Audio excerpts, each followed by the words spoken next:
Let me tell you about the winter my son saved my life by breaking my heart. Christmas Eve, 1994. Power was out from the ice storm, and I was tucking Tommy into bed by candlelight. 8 years old, my boy. Quiet kid. Too quiet, I'd been thinking. But what did I know? I worked 60-hour weeks, wiring houses across 3 counties. He grabbed my flannel sleeve. His hand was cold, not from the winter, from something else. Dad, he whispered. Mom's friend sleeps in your bed when you go to job sites. The ice kept ticking against the windows, little clocks counting down to something. I looked at the doorway. Linda stood there in the shadows, and her face, it didn't deny a thing. She was calculating, figuring her next move. Downstairs, Craig's voice. Linda, can you help me with the couch? The man had been in my house 6 hours. Roads were iced shut. We weren't going anywhere for 3 days. 11 months. Tommy had carried that secret. 11 months. But I'm getting ahead of myself. Let me back up 6 hours to when everything still looked like it was supposed to. I was up on the ladder that afternoon, stringing lights on the garage. 12 degrees, and my fingers were going numb even through the wool gloves. Been doing the same route for 30 years. Clip the lights to the eaves, test the bulbs, make sure the extension cord reaches. My father built this house in 1952, and I'd kept it the way he left it. Aluminum siding, single-car garage, chain-link fence around the yard. Paid off in '87. That kind of thing matters when you work with your hands. Tommy was out front building a snowman. I watched him from the ladder. He'd found buttons for the eyes, but they didn't match. One black, one brown. Something about that bothered me, though I couldn't say why. Linda was inside baking cookies. I could smell them through the kitchen window. Sugar and cinnamon, wood smoke from the Kowalski's chimney next door.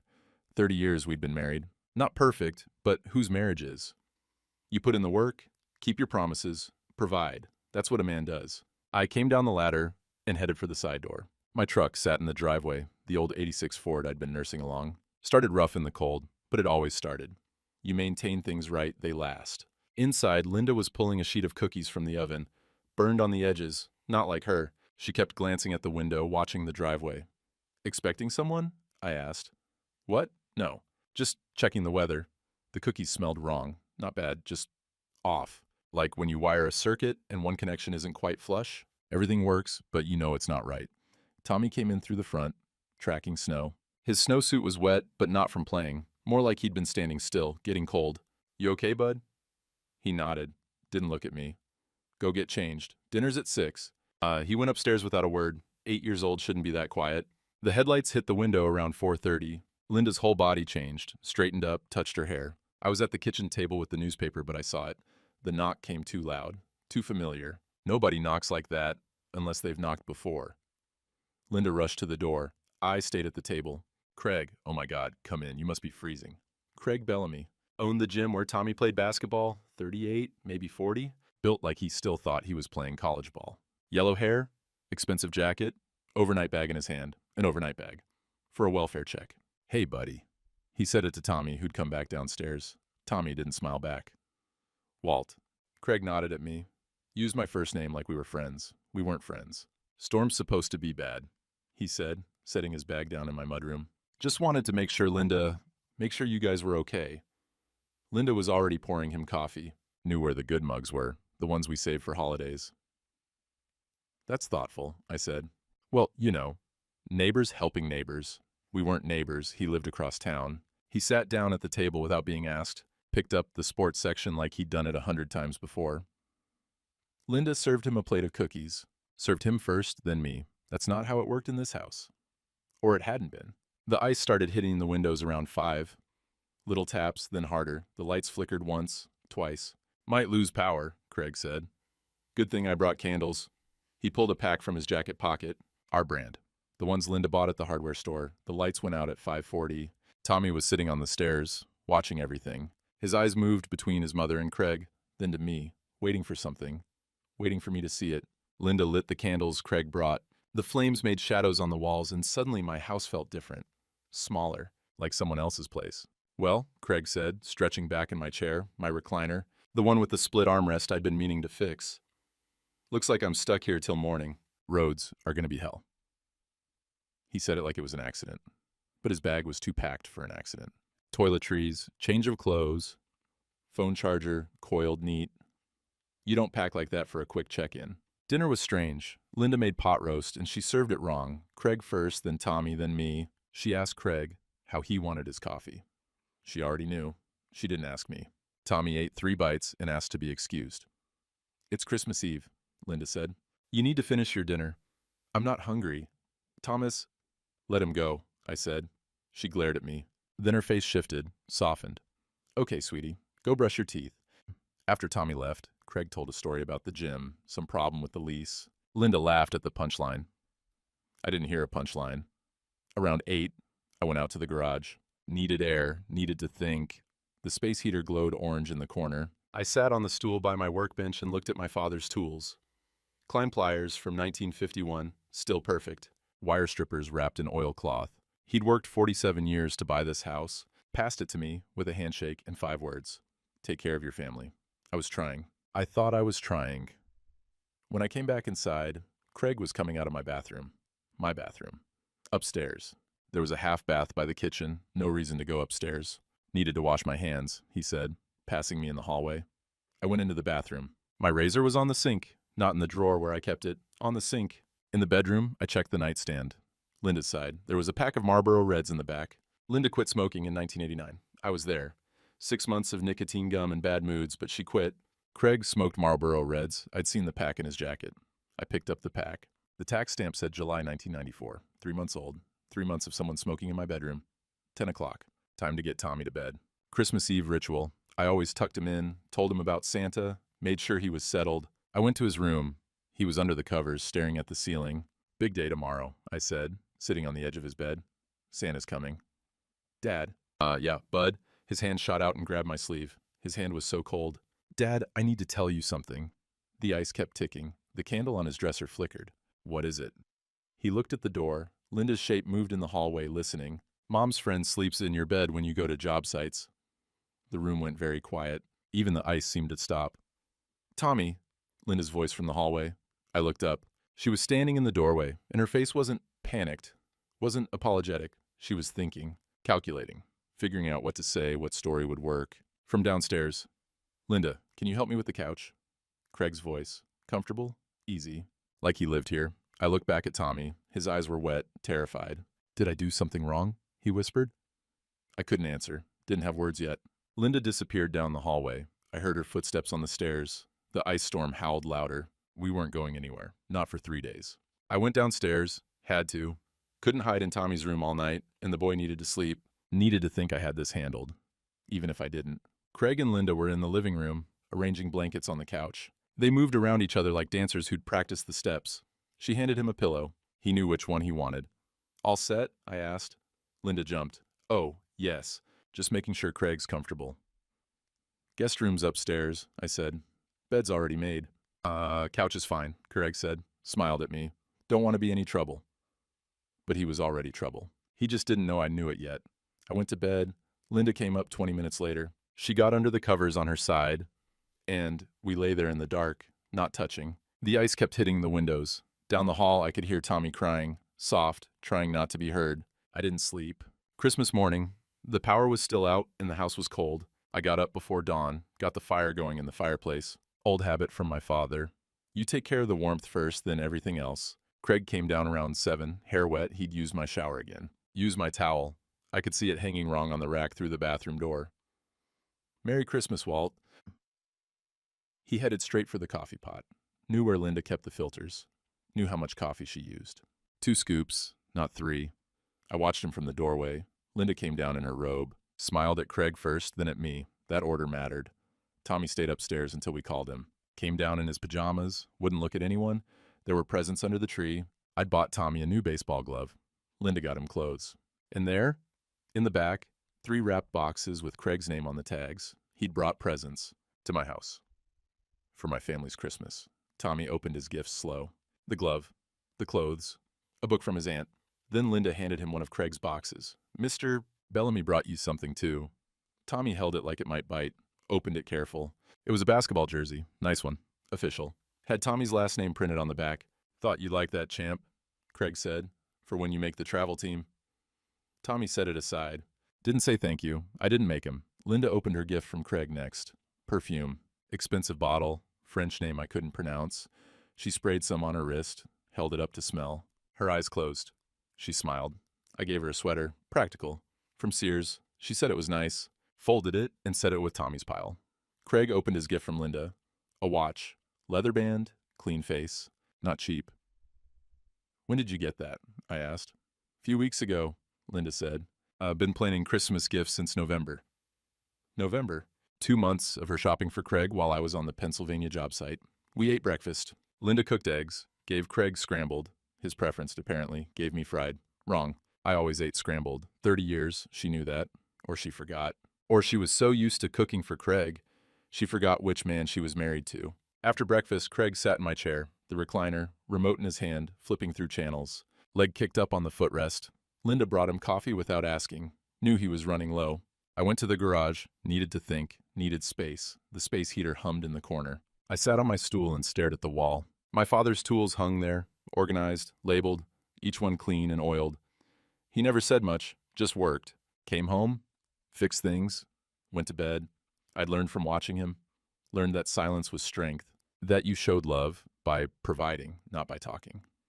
But maybe that was wrong. Maybe silence was just silence. The door opened. Eddie Kern stuck his head in. My foreman from the union lived 4 houses down. Merry Christmas, Walt. Saw your light on. Eddie, come in. Close the door. He stepped inside, stomped snow off his boots. Power still out? Yeah. He looked at me close. You okay? Fine. You look like hell. Didn't sleep. He pulled up a milk crate, sat down. Wanted to talk to you about something. Nothing urgent, just... Union flagged some pension stuff. Irregular withdrawals. Probably a clerical thing, but you should check your statements. My stomach dropped. What kind of withdrawals? Nothing huge. A few hundred here and there over the last year. They're trying to track it down. Your name's on the account, but the signatures look off. Off how?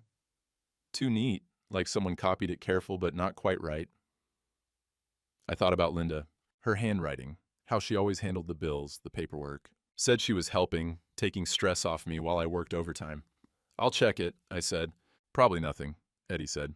But, better safe. He left. I sat there until my fingers went numb from the cold. That afternoon, Linda made dinner, pot roast again, from yesterday's leftovers. She and Craig worked in the kitchen together, her chopping, him stirring, both of them laughing about something I wasn't part of. Tommy sat on the stairs, watching me watch them. Around 2 a.m, I couldn't take it anymore. Got up, went downstairs. Linda was in the kitchen with a candle, crying. Walt, I sat down at the table. Talk to me. She wiped her eyes. The crying looked real. Maybe it was. I'm so sorry. For what? I was only. You were gone so much, 6 weeks in Pennsylvania. And I needed someone to talk to. So you talked to Craig. It was just emotional, nothing physical. I swear to God, Walt, nothing happened. He was just there, and you weren't. I wanted to believe her. Would have been easier. We could get counseling, work through it, keep Tommy's life stable, keep the house, keep everything I'd built. It's over now, she said. I told him it was a mistake. He just needed a place to stay during the storm. After this, he's gone, I promise. I looked at her face. Searched for the woman I married. She was in there somewhere. Had to be. Okay, I said. She grabbed my hand. Thank you, God. Thank you, Walt. We'll fix this. I'll fix this. I went back to bed. She followed. We lay there in the dark. Then I heard it. Soft. Craig, walking upstairs, past the guest room. Past the bathroom. His footsteps stopped outside our bedroom door. He was listening, making sure we were asleep. Then he walked back downstairs. I lay there, heart pounding, and smelled it. Cigarette smoke. Faint, coming from Linda's pillow. She'd quit in 1989, 6 years ago. But the Marlboro Reds in the nightstand were 3 months old, and Craig smoked Marlboro Reds, and Linda's pillow smelled like smoke. The ice kept ticking against the windows. 3 days trapped. 3 days of watching Craig sit in my chair, drink my coffee, laugh with my wife. 3 days of Tommy staring at me, waiting for me to do something. The phone rang around noon the next day. Wall-mounted in the kitchen, Linda answered it. Oh, hi, Eddie. Yes, Merry Christmas. Her voice went too bright, too cheerful. Walt? Sure, he's right here. She handed me the phone. Her hand shook. Eddie's voice came through. Walt, got a minute? Need to talk about that pension thing. It's not clerical. Hold on. I took the phone to the garage, cord stretched tight. What'd you find? 43,000, gone, over 11 months. Forged signatures. Handwriting expert confirmed it. Someone's been pulling cash out since April. April. 1 month after Tommy said the affair started. You need to check your files, Eddie said. Insurance, mortgage, anything Linda had access to. My daughter got cleaned out by a boyfriend 5 years ago. This feels the same. I hung up. Went to the filing cabinet in the basement, started pulling folders. Mortgage refinance papers I never signed. Quit claim deed attempt, trying to make the house marital property so she could force a sale. Life insurance beneficiary changed from Tommy to Craig Bellamy. Every document dated after March 1994. I climbed the stairs. Linda was in the living room with Craig, watching him flip through a photo album. Our photo album, wedding pictures, Tommy as a baby. Linda, kitchen, now, she came. Craig stayed on the couch but watched us. I spread the papers on the table. Did you change my insurance beneficiary to Craig? Her face went white. It's not what it looks like. What's it look like? You're overreacting. I can explain. Craig appeared in the doorway. Everything okay? I picked up the wrench I'd left on the counter, felt the weight of it, cold metal, heavy enough to do damage. Tommy was at the top of the stairs, watching, learning what men do when they're betrayed. I set the wrench down, looked at Craig. Roads are clear enough. Get out. Linda? Craig looked at her, not at me, at her. She didn't say anything. Get out, I said again. He smiled. Actually smiled. She's already chosen, Walt. You just don't know it yet. He grabbed his coat. Linda followed him to the door. They stood there talking, too quiet for me to hear. Then he left, and she came back inside. We need a lawyer, I said. First words I'd spoken in 2 days. I went back to the filing cabinet, pulled every folder, spread the papers across the garage workbench under the shop light. Eddie showed up an hour later with a ledger. Union Pension Fund records. Color-coded, meticulous. That's Eddie. Electrician for 30 years, keeps everything organized. Withdrawals started April 2nd, he said, running his finger down the columns. Every 2 weeks, never more than 2,000 at a time. Smart, small enough not to trigger automatic review. I laid out my documents next to his, the mortgage refinance, the insurance change, credit card statements I'd never seen before, Linda's name, my supposed signature, charges at Craig's gym going back to March. When Tommy said it started, timeline matches, Eddie said. Affair starts, theft starts 1 month later. He looked at me. This wasn't impulse, Walt, this was planned. We built it out on cardboard. March 94, Linda joins gym. April 94, first pension withdrawal. July 94, insurance beneficiary changed. November 94, quit claim deed attempted. Every helpful offer to handle paperwork. Every, don't worry about it, I'll sign for you while you're at the job site. All of it theft. Eddie pulled a folder from his coat. Found something else. Remember when Linda asked me about contesting your dad's will back in '82? What? Year after your dad died, she asked me about it at a church picnic. Said the house should be marital property since you inherited it after marriage. I told her that's not how inheritance works. He opened the folder. I mentioned it to your brother Ray. He stopped talking to me for 6 months. I stared at the papers. She tried this before. 12 years ago, different target, same play. The door opened. Tommy stood there in his coat and boots. Dad? Mrs. Halloran called. She wants to meet about my grades. Your grades are fine. They're not. He looked at the floor. I'm failing everything. I met Mrs. Halloran at the school 2 days later. She's been teaching 3rd grade for 28 years. Knows every kid's handwriting, every behavior pattern. She spread out Tommy's work. Math tests, blank. Reading comprehension, incomplete. His handwriting had gotten shaky, small, like he was trying to disappear into the page. This started in March, she said. Last year he was a B student. This year, she pulled out a drawing. Construction paper, crayons, a family. 2 figures, one labeled Dad, one labeled Tommy, and the 3rd figure stood away from them. Yellow hair, labeled Mom's friend. He drew this in October. I asked him about it. He said, the man who sits in Daddy's chair. My throat closed up. There's more. She showed me incident reports. Bedwetting started March. Fighting at recess started April. Refusing to speak in class started May. He told me 2 weeks ago, I made Dad sad by telling a secret. What secret, Walt? I told her. Had to. She sat back. He's been carrying this for 11 months. An 8-year-old. Alone. I didn't know. He was protecting you. Children do that. They think if they stay quiet, the problem goes away. She leaned forward. But silence doesn't protect anyone, Walt. It just lets the poison spread. I drove home in the dark. Found Tommy under his bed, hiding like he used to do when he was 4 and scared of thunderstorms. Tommy, come out. Am I in trouble for telling? I pulled him out, held him on the floor. You saved us both. Yeah, but you're sad now. Because Mom made bad choices, not because you told the truth. His whole body shook. Will you leave like Mr. Craig did? I'm not going anywhere, but I need you to be brave one more time. How? I pulled out Maureen Cole's business card, Eddie's referral, family law attorney who specialized in fraud cases. We're going to tell a judge what happened, and you're going to have to say it out loud again. Can you do that? He looked at the card, then at me. Will you be there? Right behind you. Hand on your shoulder, the whole time. He nodded. I called Maureen from the kitchen phone. Linda watched from the living room trying to hear. I'm ready to file, I said, and my son will testify. Linda's face went from fear to rage to calculation. She grabbed her purse and left. Came back an hour later with papers of her own. She'd hired a lawyer, expensive one. Where'd she get the money? I already knew. I stopped talking. Not to Tommy, never to Tommy, but to Linda, to everyone else. I just stopped. Went to the garage every night after work and stayed there till midnight. Space heater glowing orange, radio playing old country stations. Worked on the truck, didn't need fixing, but I worked on it anyway. Linda tried everything, started with apologies. She'd come out to the garage with dinner on a plate, set it on the workbench. Walt, please, we need to talk about this. I'd look at the carburetor I was rebuilding, not at her. It was a mistake. I was lonely, but it's over. He's gone. The plate would sit there till the food went cold. She'd take it back inside. 3 days later, she tried anger. You were never home. 6 weeks in Pennsylvania, leaving me alone with a child. What did you expect? I cleaned spark plugs, didn't look up. You can't ignore me forever, Walt. This is my house, too. It wasn't. My father built it. I inherited it before we got married. But she'd already tried to change that with the quitclaim deed. A week passed, then another. Linda got nervous, started watching me from the kitchen window. I could feel her eyes while I worked. Tommy brought me coffee every morning before school, stood in the garage doorway in his backpack, holding the mug with both hands. Dad, are you leaving? No, bud. Are you mad at me?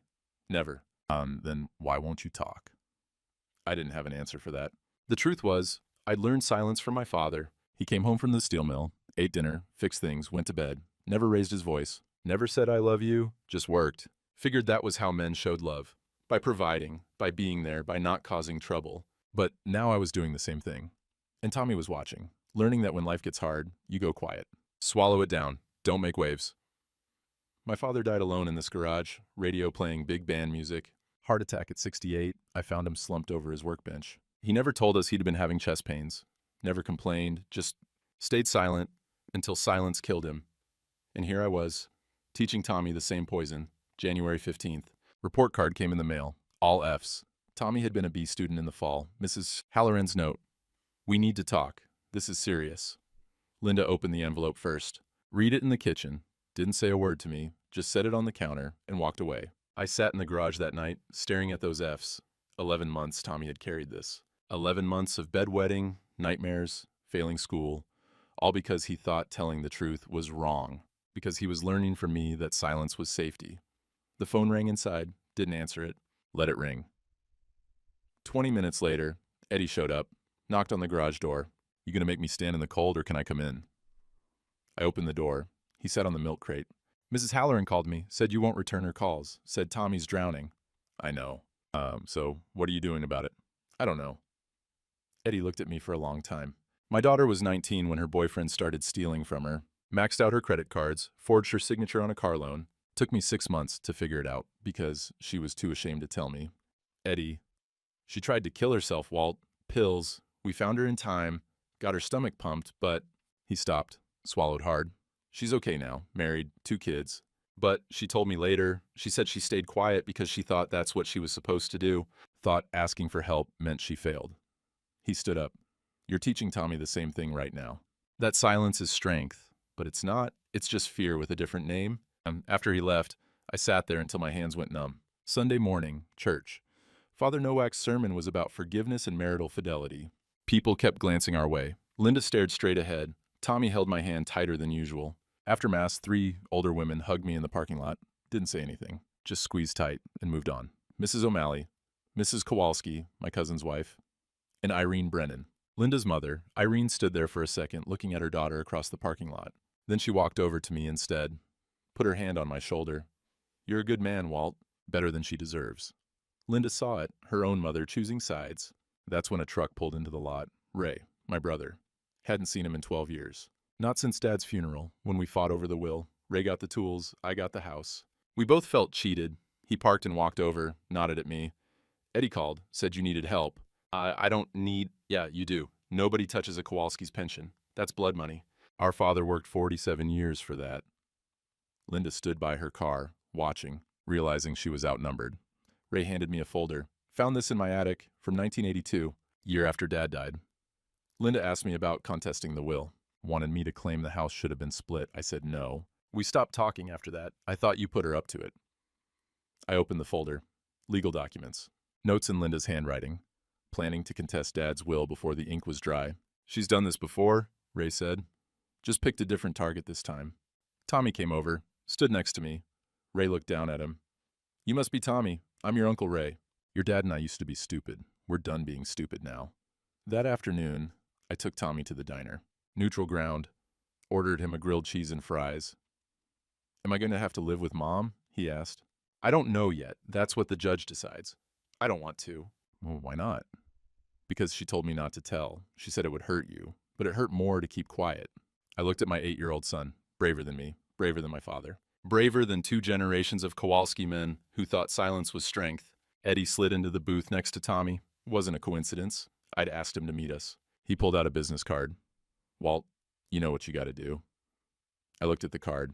Maureen Cole, family law, Eddie's referral. My daughter wished she'd spoken up sooner. Eddie told Tommy, you were brave. You told the truth. Now your dad's gotta be brave too. Tommy looked at me. Will you tell the judge? We both will. I went to the payphone, dropped in a quarter, called the number. Maureen Cole. My name's Walt Kowalski. I need to file for divorce, fraud charges, full custody. I looked back at the booth. Tommy was eating his fries. Eddie had his hand on the boy's shoulder, and my son will testify. Maureen Cole's office sat above the hardware store on Main Street. Not fancy, just clean and organized, like she didn't need to impress anybody. She spread my documents across her desk. Eddie's pension ledger, the motel receipts Craig left in his jacket, forged signatures, the quitclaim deed attempt. Her eyes moved fast, taking it all in. $43,000 from the pension, insurance beneficiary changed, mortgage refinance you never signed. She looked up. Your wife's systematic. I'll give her that. Can we win? I asked. With this evidence? Yes. But it'll be hard on your son. Eddie leaned forward. He's already been carrying this for 11 months. Court can't be worse than that. Maureen pulled out a legal pad, started sketching strategy in handwriting that reminded me of circuit diagrams, clean lines, clear connections. Think of marriage like electrical wiring, she said. Your wife blew every connection. Pension, blown. Trust, blown. Fidelity, blown. Our job is to pull the walls apart and show the judge exactly where it shorted out. She got it. Talked in language I understood. Filing fee is $300, retainer is $3,000. Can you afford that? I had it. Savings from overtime. Money I'd been putting away for Tommy's college. I can afford it. Good. Because Linda's going to hire someone expensive, and they'll paint you as an absent father. Gone 6 weeks at a time, emotionally unavailable. We need to prove you were providing, not abandoning. Eddie pulled out his phone. I got payroll records showing Walt's overtime. Every extra shift he worked to pay for Tommy's braces, new roof, the kids' basketball fees. Maureen wrote it down. Perfect. We'll need testimony too. Teacher, neighbors, union brothers, people who saw you at Tommy's games, school conferences, church. His teacher, Mrs. Halloran, I said. She's been tracking Tommy's decline since March. Even better, timeline evidence. Shows the affair directly harmed the child. She flipped a page. Filing deadline is February 3rd. That's 2 weeks. Can Tommy handle testifying? I thought about it. About my boy, under the bed, asking if he'd done something wrong. About 11 months of silence. If he has to, but I'll be there, right behind him. You will be. Hand on his shoulder, in his line of sight. I'll make sure of it. She stood up. Let me be clear, this will get ugly. Linda's lawyer will bring up every business trip, every missed dinner, every time you chose work over family time. You ready for that? I chose work so Tommy could have a house, food, braces, a future. I know, and we'll make the judge know it too. She handed me a contract. Sign here. We file Friday. I signed. Eddie shook my hand. One more thing, Eddie said as we left. Your brother Ray called me. He's got something you need to see. Ray showed up at my house that evening, first time in 12 years. Stood on the porch with a cardboard box, snow falling around him. Can I come in? Linda's upstairs. Good. Want her to hear this. We sat at the kitchen table. Ray opened the box, pulled out papers from 1982. Year after Dad died, Linda came to me at the VFW hall, asked me about contesting the will, said the house should be marital property, even though you inherited it before marriage. Said you two were struggling, needed the equity. What? She wanted me to challenge it, claimed Dad was mentally unfit when he signed the will, get it overturned, force a sale, split the money. Ray pushed the papers toward me. I said no, told her that's not how inheritance works. We stopped talking after that. I thought you put her up to it. I read through the notes. Linda's handwriting, legal research on will contests, names of lawyers she'd consulted. She tried this 12 years ago, I said. Same playbook, find a weakness, exploit it, take the money. Only difference is she picked Craig this time instead of me. Linda appeared at the top of the stairs. She'd heard everything. That was different, she said. We needed money. We had money, I said. I was working double shifts. It wasn't enough. For what? For this? I held up the gym membership receipts. For Craig? She came down the stairs. You don't understand what it's like being invisible. Being just the electrician's wife while everyone else what? Has more money, better cars? Ray stood up.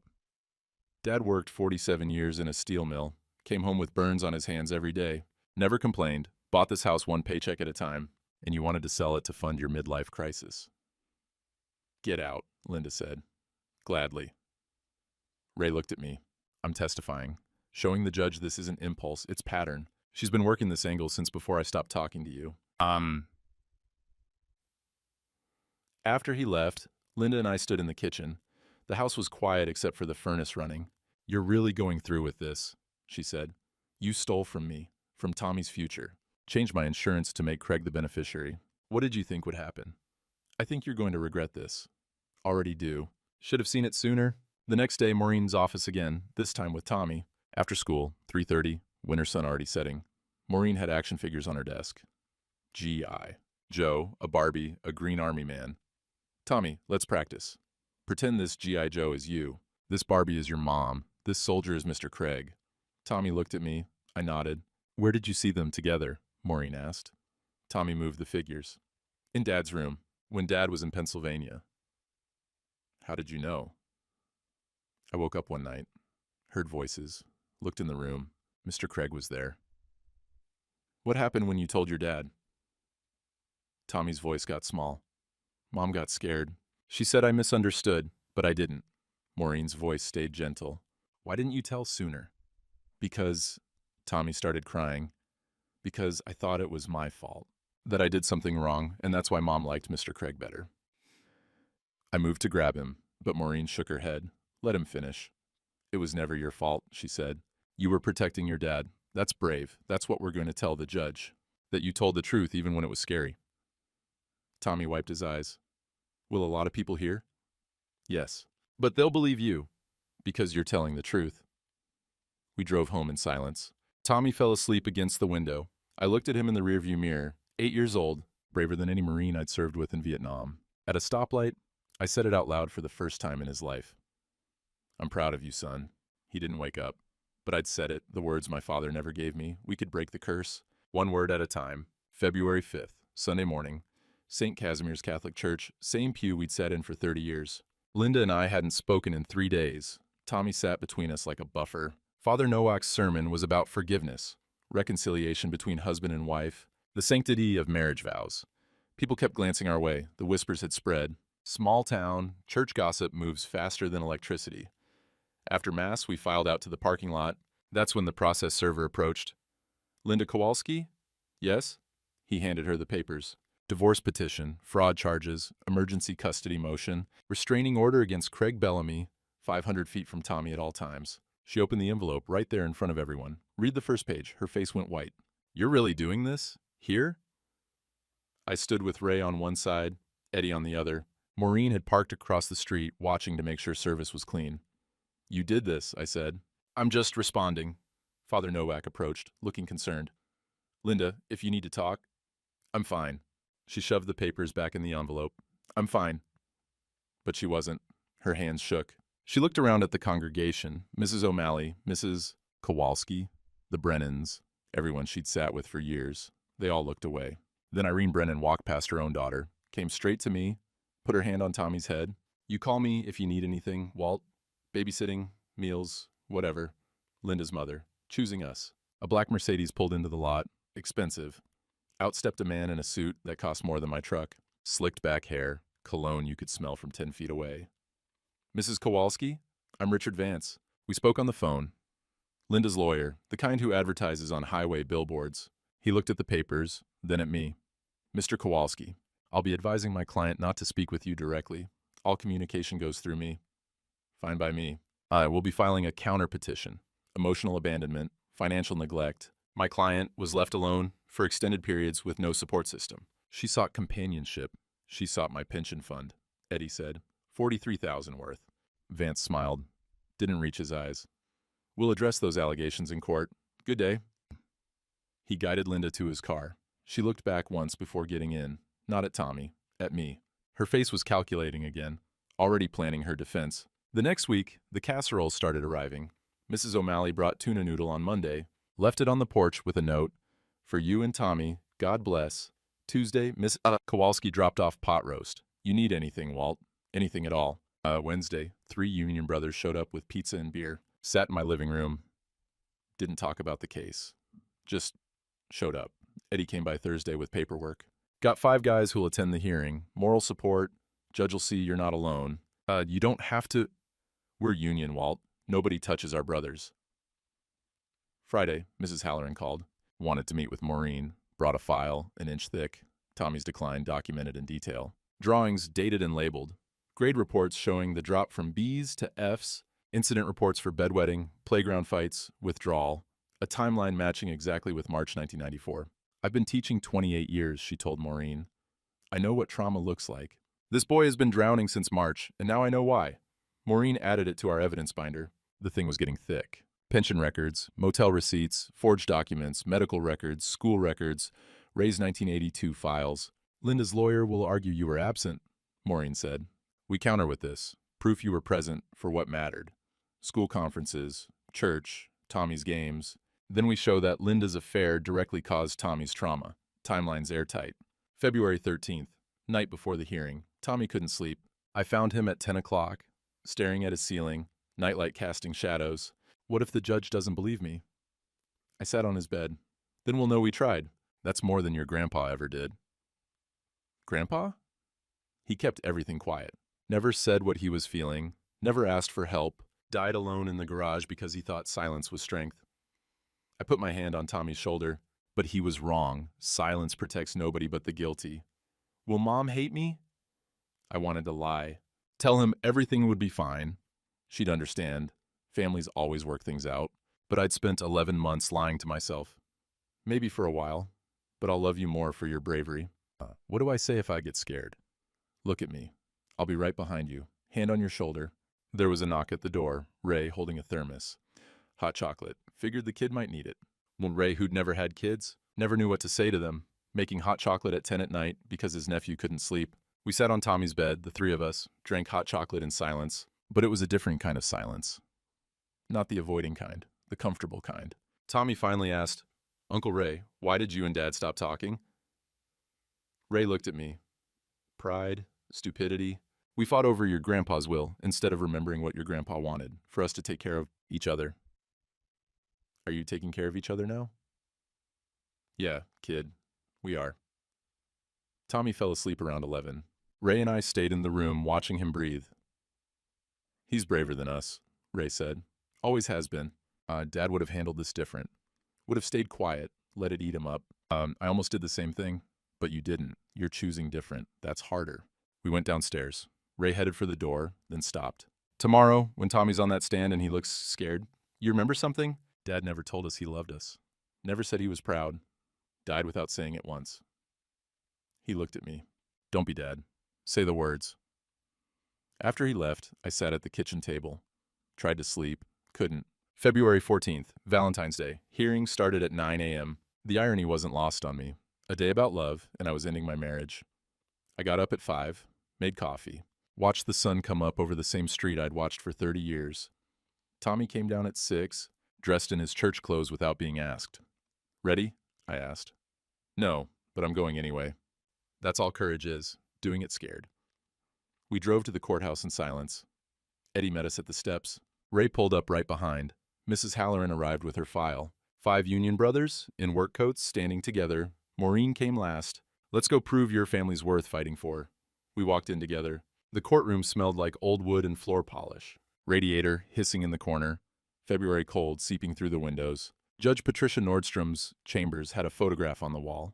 Her on a frozen lake, holding up a walleye. Ice fishing, working class judge. That gave me hope.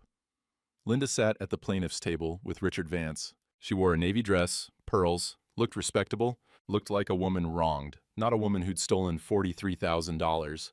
Tommy sat in the hallway with Ray, waiting. I'd promised him I'd be visible from the witness stand. Promised I wouldn't leave him alone. Judge Nordstrom entered. We stood. Be seated. This is a petition for divorce with allegations of fraud and adultery, plus emergency custody motion. Mr. Vance, you may begin. Vance stood, smoothed his tie. Your Honor, my client has been married to Walter Kowalski for 30 years. 30 years of an emotionally absent husband. Mr. Kowalski worked 60 to 80 hours per week, including extended periods away from home, 6 weeks at a time. My client was left to raise their son alone, manage the household alone, exist in a marriage that was marriage in name only. He painted me as a ghost, present but absent, providing money but nothing else. Mrs. Kowalski sought emotional support from a family friend, Craig Bellamy, a platonic relationship that Mr. Kowalski has twisted into something sordid. Yes, there were financial irregularities. Mrs. Kowalski made some errors in judgment trying to secure their future, while her husband chased overtime instead of being present. But these are not the actions of a criminal. These are the actions of a desperate, lonely woman.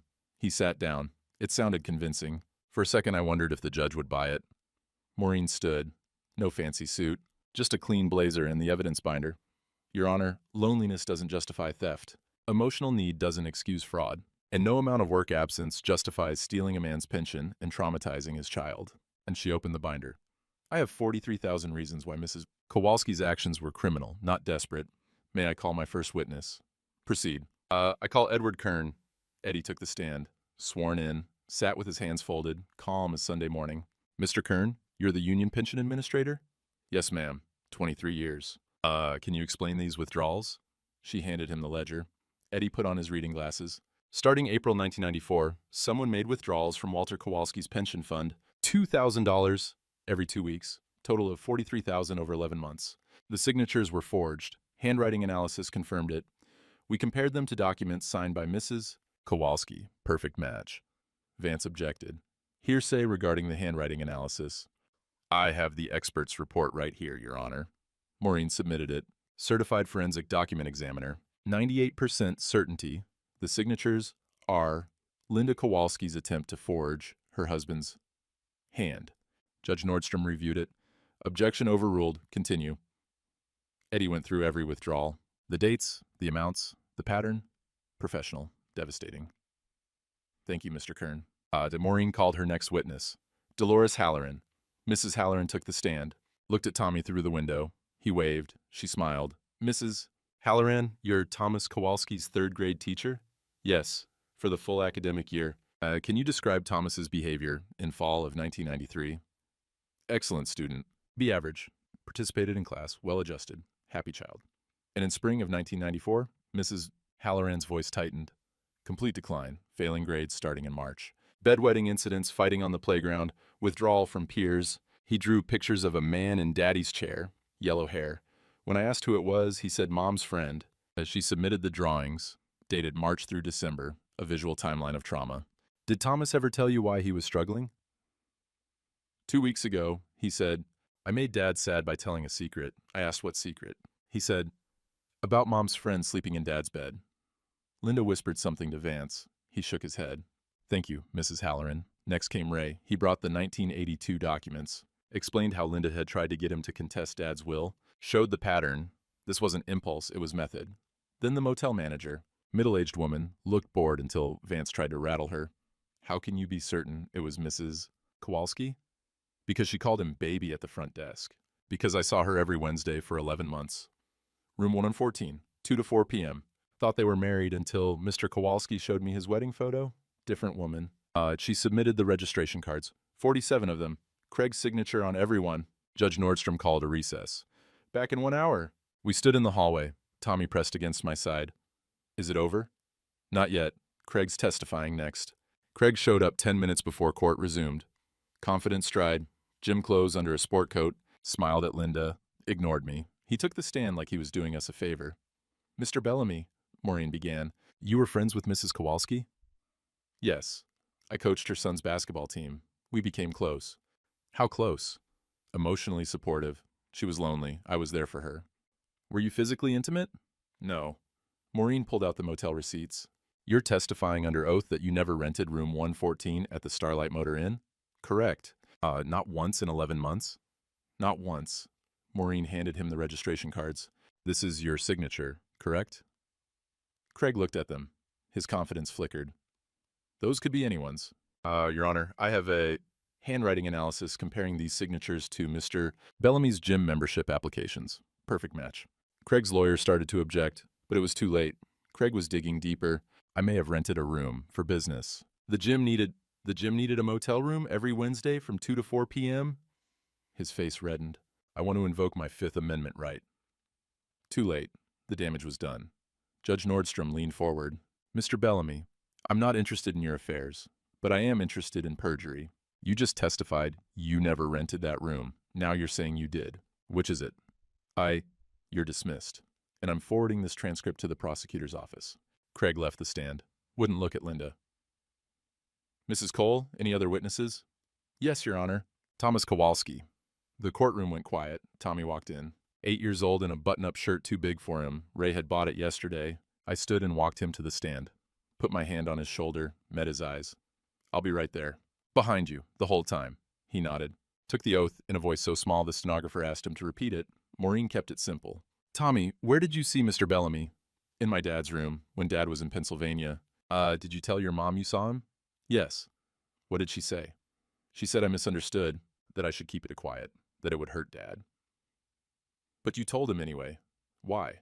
Tommy looked at me, then back at Maureen, because keeping quiet hurt more. Judge Nordstrom spoke directly to him. Tommy, do you feel safe with your father? Yes. With your mother? Long pause. I don't know anymore. That was it. 20 words from an 8-year-old, and the case was over. Judge Nordstrom recessed for 14 minutes, came back with her ruling. Full custody to Walter Kowalski. Supervised visitation for Linda Kowalski, contingent on completion of counseling, restitution of $43,000. Restraining order against Craig Bellamy, 500 feet from the child at all times. Mrs. Kowalski has 30 days to vacate the marital home. The gavel came down. We stood on the courthouse steps, February sleet falling. Tommy looked up at me. What happens now? Now we go home, just us. Linda moved out on February 20th. I helped her pack, not out of kindness, but because I wanted it done. She took her clothes, some furniture, the photo albums, left the rest. Craig never came around. Restraining order saw to that. Tommy and I started building new routines. Breakfast at 6:30. I learned to cook eggs without burning them. Tommy laughed the first time I got it right. That laugh was worth more than the $43,000. Homework at the kitchen table after school. I wasn't good at the new math they were teaching, but I could sit with him, be present. That's what Mrs. Halloran said mattered, showing up. Eddie came by on Tuesdays. Taught Tommy basic wiring in the garage. Honest work, honest pay, he'd say, handing Tommy the wire strippers. That's the Kowalski way. Tommy's hands were small, clumsy with the tools, but he tried. Concentrated hard, tongue between his teeth, stripping wire the way Eddie showed him. You're a natural, Eddie said. Really? Really? Got your dad's steady hands. Tommy beamed. First time I'd seen that smile in a year. The casseroles kept coming. Mrs. O'Malley brought tuna noodle every Monday. Mrs. Kowalski dropped off pot roast on Thursdays. They'd leave them on the porch with notes. Thought you boys could use a hot meal, or God bless your household. Church on Sundays. Tommy and I sat with Ray's family now, Eddie's family on the other side. A wall of people around us. Quiet support. Father Nowak pulled me aside one Sunday. How's the boy? Getting better, slowly. And you? Same. You're doing the right thing, Walt. Hard thing, but right thing. That takes courage. I didn't feel courageous, just tired, but I nodded. Tommy's grades started climbing. F's in February, became D's in early March, then C's by mid-March. Mrs. Halloran sent a note home. Tommy smiled in class today. First genuine smile since October. Whatever you're doing, keep doing it. The bedwetting stopped. February 28th, last incident. After that, dry nights. Tommy started sleeping through without nightmares. His drawings changed too. Art class assignments came home. Families with 2 people instead of 3. A house, a man, a boy. Fishing rods, sun in the corner. I taped one to the refrigerator. Tommy saw it there the next morning. You like it? I love it. He got quiet. It's just us now. Yeah. Asked him, is that okay? That's more than okay. That's everything. Eddie brought news in early March. Craig's gym closed. Debt collectors came Monday. Building's empty now. Where'd he go? Nobody knows. Left town, no forwarding address. Heard he tried the same setup in Ohio with another woman. Some men never learn. Linda, we heard through Irene, was working at Target. Cashier, living in an apartment on the east side. The supervised visitation was scheduled for every other Saturday. She missed the first one. March 3rd. Tommy waited on the porch in his coat. She never showed. Maybe she forgot, he said. Maybe. She missed the second one too. March 10th.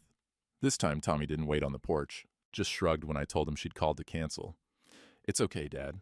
Uncle Ray said we could help him fix his fence. We spent the afternoon at Ray's place. Hammering posts, stretching chain link, working with our hands. Tommy asked Ray about Grandpa, what he was like, what he did. Your grandpa was quiet, Ray said. Didn't talk much, but he worked hard. Built that house you live in with his own hands. Did he love you and Dad? Ray stopped hammering. Yeah. He just didn't know how to say it. Different time. Men didn't talk about feelings. Dad talks about feelings now, Tommy said. Ray looked at me. Yeah, he does. He's smarter than we were. Linda showed up for the third visitation, March 17th, St. Patrick's Day. I drove Tommy to McDonald's. Neutral ground. Supervised by a social worker named Janet, who sat 2 tables away, pretending not to watch. Linda looked smaller, thinner, hair pulled back, no makeup. She hugged Tommy too tight. I missed you, baby. Tommy sat stiff in the hug. Hi, Mom. They ordered Happy Meals, sat across from each other. Linda did most of the talking. How her apartment was coming together, how she had a job now, how things would get better. Tommy picked at his fries, didn't eat much. Are you mad at me? Linda finally asked. I don't know. I made mistakes, big mistakes, but I'm still your mom. I still love you. You made Dad sad. You made me lie. I never asked you to lie. You told me not to tell. That's the same thing. Linda's eyes filled. I was trying to protect you. You were protecting yourself. 8 years old, and he saw it clearer than I had. The hour ended. Linda hugged him goodbye. Tommy let her but didn't hug back. In the truck, he asked, do I have to keep seeing her? Judge says yes, every other Saturday. What if I don't want to? Then we'll tell the judge, but we give it a few tries first. She's still your mom. Are you still married? Divorce finalizes in April. Then, no, we won't be married anymore. Will she come back? No, bud, she won't. He nodded, looked out the window. That's okay. I like it being just us. March 18th, first warm Saturday of the year. 45 degrees, sun bright, snow melting in patches. I went to the garage, climbed the ladder to the rafters. Found my father's fishing rods, green fiberglass, older than Tommy, wrapped in canvas. I brought them down, cleaned the reels, tested the line, still good. My father took care of his things. Tommy came out. What are those? Grandpa's fishing rods. Thought we'd try them out. But now? Ice is breaking on Miller's Creek. Perfect time. His whole face lit up. Really? Really? Go pack sandwiches, I'll get the tackle box. We loaded the truck. Thermos of coffee, bag of sandwiches, my father's old canvas creel. Tommy climbed in the passenger seat. Did Grandpa teach you to fish? Once, when I was about your age. What did you talk about? I started the engine. Nothing. That was the problem. Tommy frowned. What do you mean? Grandpa believed in silence, thought talking about feelings was weakness. So we fished quiet, caught 3 trout, didn't say 10 words. I pulled out of the driveway. But I'm going to teach you different. We're going to talk about everything. Everything? Everything you want. Deal? Deal. We drove toward Miller's Creek. Snow melting on the sides of the road. First robins of spring in the trees. The radio played old country, Merle Haggard singing about simpler times. Tommy fell asleep against the window before we got there. I let him sleep. Looked at him in the rearview mirror. My boy, still healing, still learning to trust again. But lighter now, freer. The ice on the creek was breaking apart, big chunks floating downstream. Winter letting go. Spring coming whether we were ready or not. I woke Tommy when we arrived. We're here. He rubbed his eyes. Looked at the creek, the sun, the rods in the truck bed. This is going to be good, isn't it, Dad? Yeah, son, it is. Miller's Creek looked like I remembered. Same bend in the water, same flat rocks for sitting, same cottonwoods leaning over the banks, My father brought me here once when I was 9. We caught 2 trout and didn't say 20 words between us. I wasn't going to make that mistake. Tommy carried the tackle box. I had the rods and the creel. We found a good spot where the current ran smooth, water clear enough to see the bottom. First thing, I said, kneeling next to him, we tie a clinch knot. Watch close. I showed him. Thread the line through the eye, wrap it 5 times, bring it back through, pull it tight, slow and steady. You try. His fingers fumbled. The line slipped. He tried again. Take your time. Rush it, and it slips when you need it most. Third try, he got it. Pulled tight, tested the strength. Perfect. We cast out. Tommy's first attempt tangled in the branches behind us. He laughed instead of getting frustrated. That was new, a good new. Like this. I showed him the motion. Smooth arc, let the weight carry the line. His next cast landed in the water. Not far, but good enough. We sat on the rocks, sun warming our necks, creek running over stones, red-winged blackbirds calling from the cattails. Dad? Yeah? Did you ever love Mom? I've been waiting for that question. Had my answer ready. Very much, for a long time. When did you stop? When I realized she loved something else more. Money, or the idea of a different life, wasn't sudden, was slow, like ice melting. Tommy watched his line. Will she come back? No, and that's okay. Some people aren't meant to stay. He was quiet for a while. Then, am I like her? That one hurt, cut deeper than the rest. Tommy, look at me. He turned. His eyes were wet. You're like you. You get to choose who you become. Every day you choose. That's the gift. I put my hand on his shoulder. You chose to tell the truth even when it was scary. You chose bravery over silence. That's not your mom. That's not your grandpa. That's you. What if I make bad choices? Then you make different choices the next day. That's what being a man is. Not being perfect, just trying to do better. He nodded, wiped his eyes with his sleeve. A fish bumped his line. He jumped. Did you see that? Set the hook. Pull back! He yanked. The line went tight, then slack. Whatever it was got away. Aw, man. That's fishing. More getting away than getting caught. But you felt it, right? Yeah. And that's what matters. Showing up, trying, being here. We fished for 2 more hours. Didn't catch a thing. Didn't matter. Tommy cast out one more time. Hooked a stick. Reeled it in slow, saw what it was, and laughed. Not even close. I laughed too.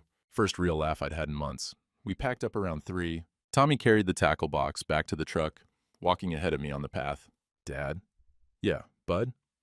Thanks for believing me.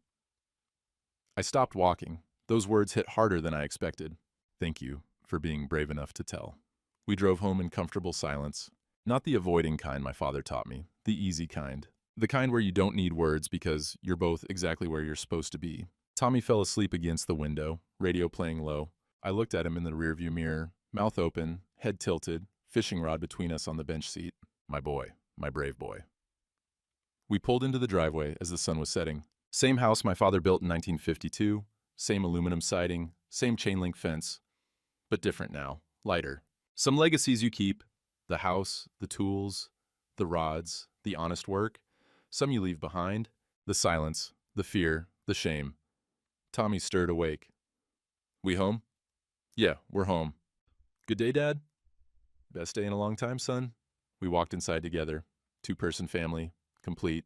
I made dinner, spaghetti only slightly burned. Tommy set the table.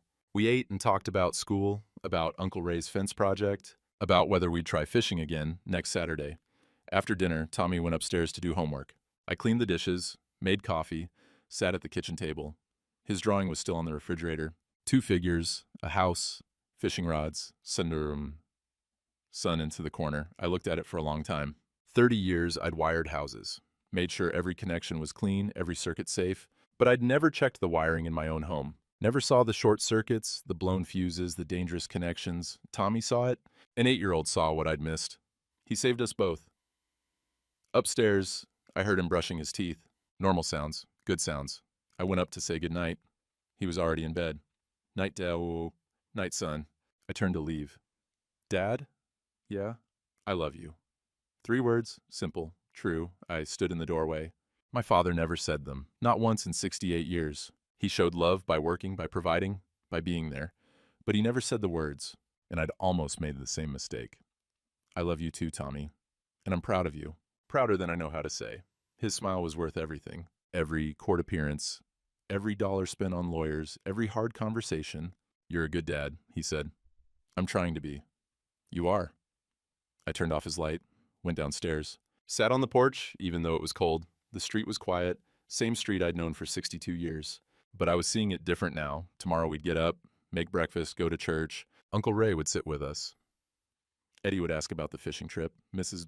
O'Malley would bring in another casserole. We'd build a new normal, a better normal. The porch light flickered, old wiring. I'd fix it next weekend. Some things break so you can rebuild them, right? I went inside, locked the door, checked on Tommy one more time. Sleeping sound, breathing easy. That was all that mattered. We were home. We were safe, we were together, everything else was just details. That was 30 years ago. Tommy's 60 now. Still an electrician like me, like his grandpa before me. Works for the same union local. Married a good woman named Sarah. They got 2 kids, both grown, both doing fine. He turned out good, better than good. He talks to his kids, says "I love you" without being asked, shows up to their lives not just with a paycheck, but with his whole self. Broke the curse I almost passed on to him. Linda? Don't know where she ended up. Heard through Irene she moved to Florida sometime in the 2000s. Tommy sent her a card once when his first kid was born. Never got a reply. That's okay. Some doors close for good reason. Craig's gym closed that spring of '95. Heard he tried the same scheme in Ohio. Found another lonely woman, another pension to raid.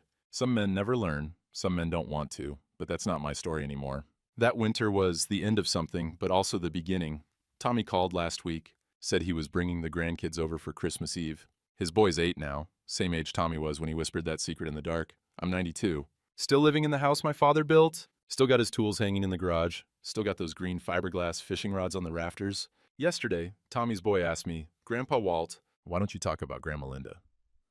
Tommy answered before I could, because some stories teach by what they don't say. Great-grandpa Walt taught me that silence protects nobody but the guilty. But I added, but speaking up, that's the hardest wiring job there is. Your dad did it when he was 8 years old. Saved both our lives. The boy thought about that, then nodded, like he understood. Maybe he did. Maybe that's how wisdom passes, not through long speeches, but through simple truths spoken at the right time. I learned something that winter of '94. Learned it the hard way, like most important things get learned. Love isn't staying quiet, it's staying honest. Some wins don't sound like crowds cheering. They sound like paper rustling in a courtroom. They sound like a boy's whisper in the dark. They sound like "I love you," said out loud for the first time. My father worked 47 years with his hands. Came home with burns and cuts, never complained. Built this house board by board. He thought that was love. And it was. Just incomplete. I almost made the same mistake. Almost taught Tommy that silence equals strength. That you swallow pain and push through. Thank God the boy was braver than me. Braver than my father. Brave enough to speak when it mattered most. That's legacy. Not the house, though I'm glad Tommy has it now. Not the tools, though his boy's learning to use them. The real legacy is words. Is breaking the silence. Is choosing honesty over comfort, truth over peace, courage over quiet. Tommy's truck just pulled up outside. I can hear the grandkids arguing about who gets to sit in Grandpa's recliner. Same chair Craig sat in 30 years ago, but that doesn't matter now. That chair's been sat in by better men since. The Christmas lights are up, same pattern I've strung for 60 years. Tommy's boy helped me yesterday, standing on the ladder while I held it steady, roles reversed. That's how it should be. I look at this house, these walls, this street. 30 years ago, my son whispered a truth that broke my heart. Best thing that ever happened to both of us. Turns out, love isn't staying quiet, it's staying honest, and that's the work. Every day, for as long as you're breathing. Some legacies you keep, some you fix. That's all any of us can do.